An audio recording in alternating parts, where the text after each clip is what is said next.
एक दिन अच्छाई और बुराई दोनों शक्तियाँ आपस में टकरा जाती हैं। क्या हाल अच्छाई? बस वही, मैं तो सत्य की राह पर तटस्थ हूँ। तुम सुनाओ अपनी। इतना घमंड, इतना घमंड अच्छा नहीं है अच्छाई। याद रख, तेरी कोई औकात नहीं है बुराई के आगे। अगर बुराई अपने पे आ जाए तो अच्छाई का वजूद तक मिटा देगी। याद रखना, फिर चाहे कोई भी रूप हो, कोई भी जन्म हो। नहीं बुराई, अच्छाई को तो न्याय और इंसाफ पर भरोसा है, क्योंकि अच्छाई सच के मार्ग पे है, फिर चाहे कोई भी रूप हो। अरे, बड़ी नादान है रे तू तो अच्छाई।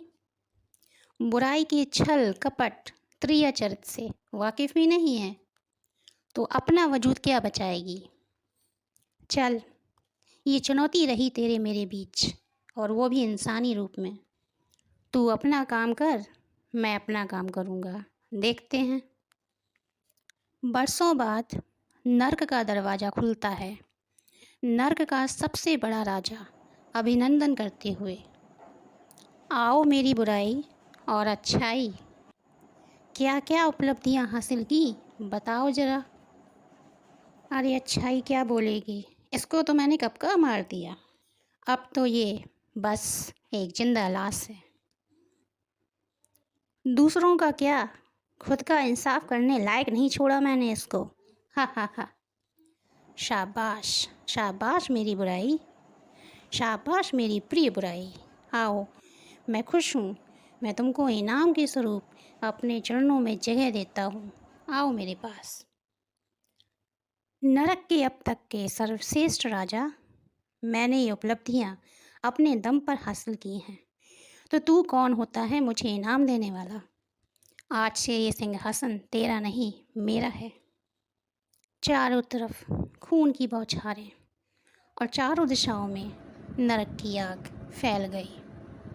नरक के सिंहासन पर बुराई का एकाधिकार हो गया।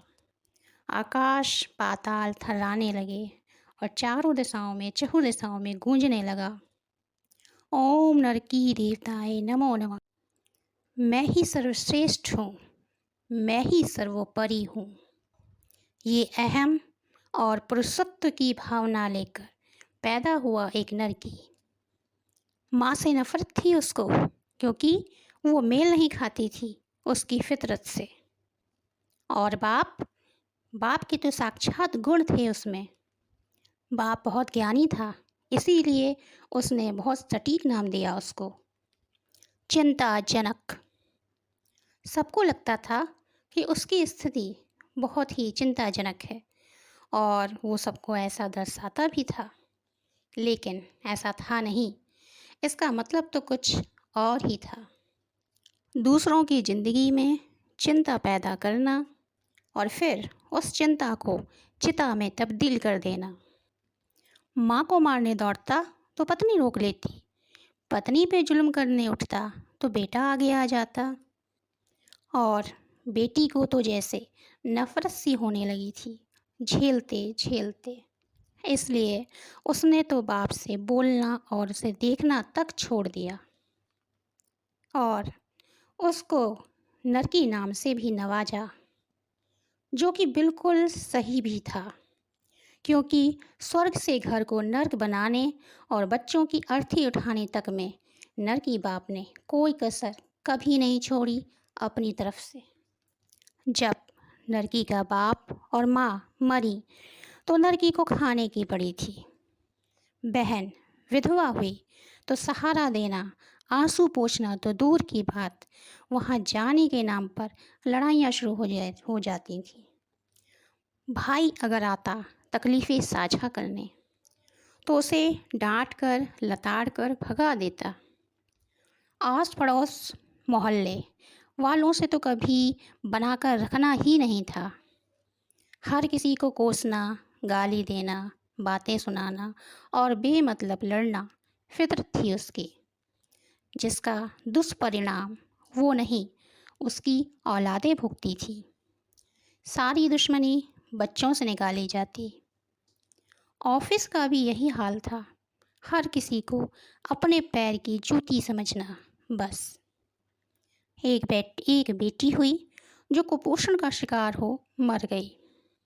बेटा जो बहुत समझदार और माँ के स्वभाव का था, होश संभालते ही घर की पूरी जिम्मेदारी अपने नाजुक कंधों पर उठा बैठा।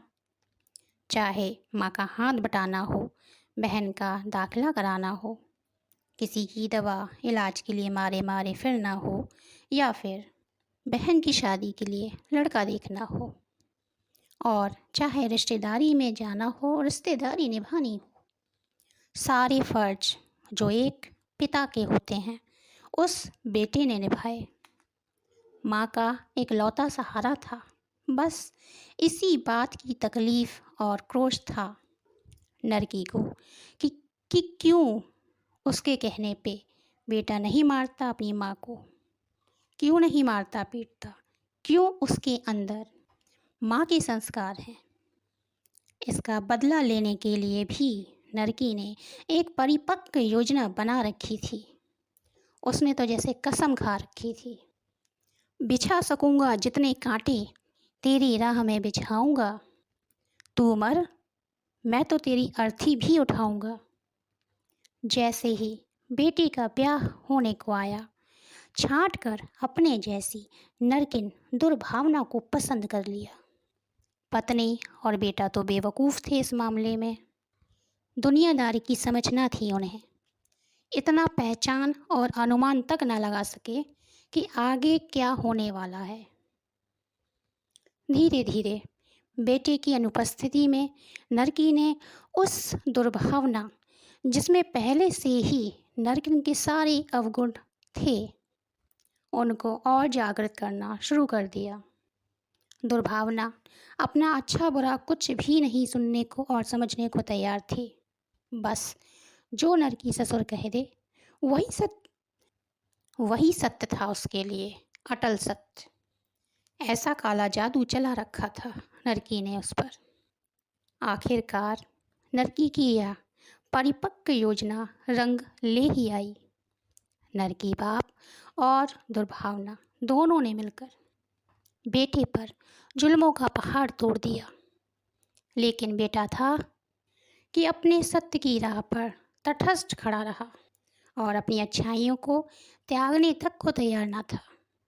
तब छल कपट और त्रिय चरित्र के दम पर पूरे रिश्तेदारों और समाज को खिलाफ कर दिया।